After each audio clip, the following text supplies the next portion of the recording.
What's that sound? It's For Amusement Only, the EM and Bingo Pinball Podcast. Welcome back to For Amusement Only. This is Nick Baldridge. Tonight I wanted to talk about Stoner's 1938 Super-Zeta. This game was a rehash of a previous game called Zeta, with only the addition of a backbox. This is one of those proto-bingos that used the roulette-style tub. In the center of the tub was a spring bumper with which you could rebound the ball into one of the holes. Now on the back glass, there are numbers labeled 1 through 10, and the holes on the playfield appear to light multiple numbers. 1 and 9, 1 and 6, 9 and 8, 2 and 4, 9 and 3, 8 and 3, 1 and 7, 8 and 5, 2 and 5, or 2 and 10.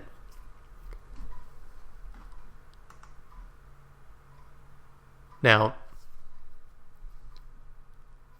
much of the workings of this game are a mystery to me because the back box has what appears to be a replay counter, and above that are 8 circles.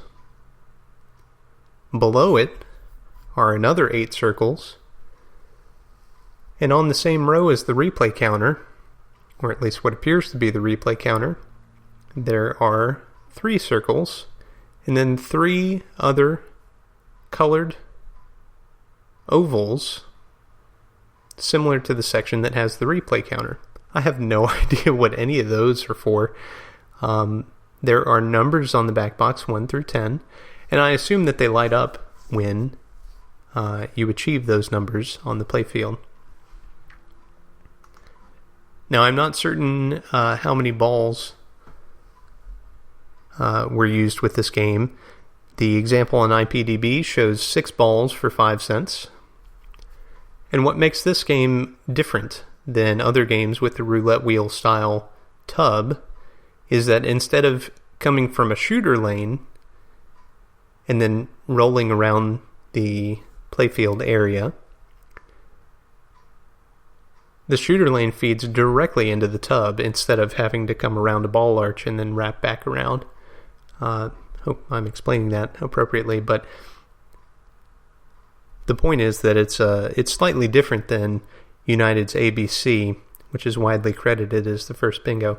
If you've been listening for a long time, then you know that there are several kind of proto-bingos which exist out there, some which even had bingo cards.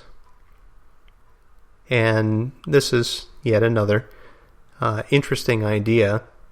Now, the cabinet for this game is, at least the example on IPDB, is floor length, which is pretty unusual for 1938.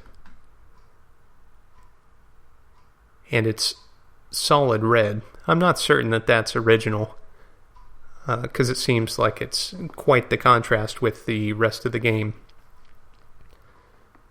But the playfield, again, the example on IPDB, is black in the roulette tub. And then there is a circle around it with arrows pointing to each hole. And above and below there are deco kind of cylinders drawn with a deco scored instruction card inset in the center.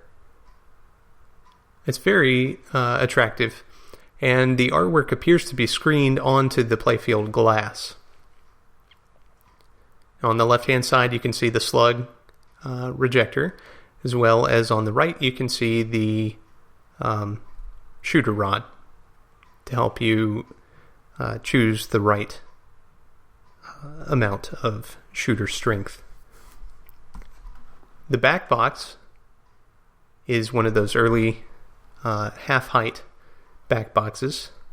There's very little inside the heads of those, so they don't have to be full size. There's basically just some lamps, and apparently one stepper in this one's case. But